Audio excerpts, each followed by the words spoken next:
Сәлеметсіздер ме, құрметті студенттер? Бүгінгі біздің қазақ тіл пәнінен өтетін тақырыбымыз әлеуметтік тұрмыстық қатынастағы сөз әдебі. Сөз әдебі деген ұғымға анықтама беріп өтсек, сөз әдебі дегеніміз тіл қатудың, сөз жұмсаудың, қоғам қабылдаған, жұртшылық ұйғарған, ұлттық сипатқа ие ережелері мен тәртібі. Әлеуметтік тұрмыстық саладағы қарым-қатынас негізінен үй ішінде, сондай-ақ ағайын туыс, жора жолдас, құрбы-құрдастар арасында жүзеге асады. Қарым-қатынастың бұл түрі еркін, бейресми жағдайда өтеді. Дегенмен, олардың өзіне тән әдебі болады. Сол әдепті ұстана білу адамдардың түсіністігіне жол ашып, қарым-қатынас мәдениетін көркейте түседі. Енді солардың негізгілеріне тоқталып өтсек. Амандасу – адамдардың бір-біріне құрмет білдіруі, достық пейіл танытуы. Әр адам күнделікті тірлігінің, бір-бірінің амандығын сұраудан, бір-бірімен сәлемдесуден бастайды. Сәлем – арабтың тыныштық, бейбітшілік мағынасындағы ассалам сөзінің тіліміздегі фонетикалық өзгеріске түсіп, қалыптасқан түрі. Келесі мына бір бейне жазбадан сәлемдесудің түрлерін қарасаңыздар.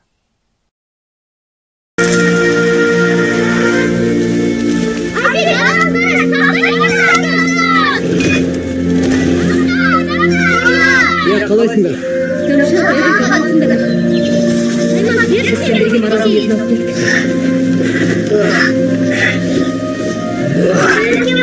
Алмас! Балам! Есесіз бе? Келдің бе? Қолым!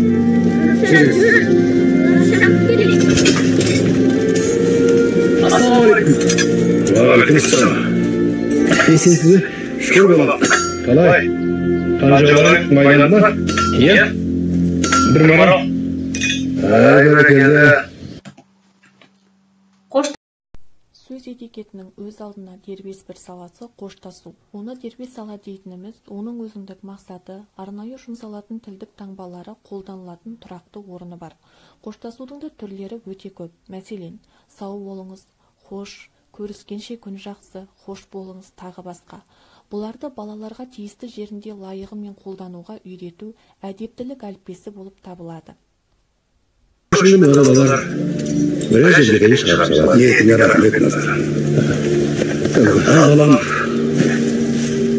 Aman ol. Hoş buldunuz ağa.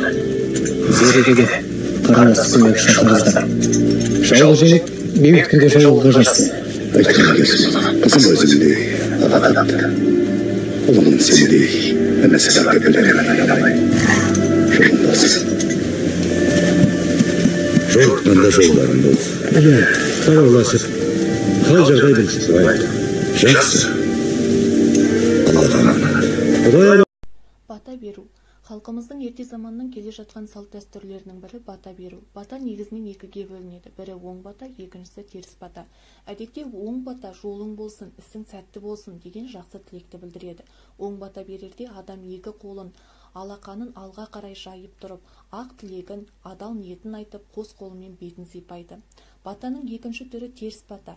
Бұл бата берілген халық тарапынан риза еместігінің белгісін көрсетеді. Мұндай кезде қатты ренжіген адам екі қолын теріс қаратып тұрып, ауыр-ауыр сөздер айтады.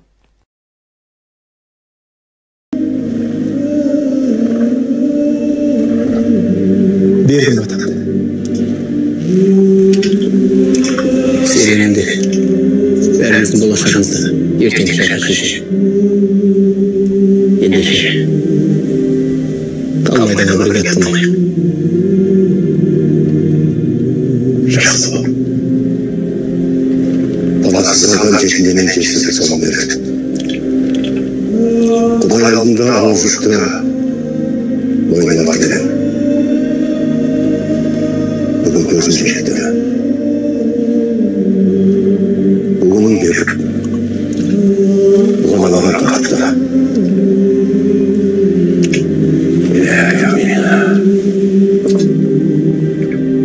Қазыраған жерімді қалау жаудан тазартып, Аллаға тағала қазағының шаңырағының мәңгі биік қылсын. Жатқанда жолдарын болсын. Құрметті студенттер, сіздерге бүгінгі тақырып бойынша оқулықтан тапсырмалар берілді. сол тапсырмаларды уақытылы орындап, порталға жүктеулеріңізді сұраймын. Назарларыңызға рахмет.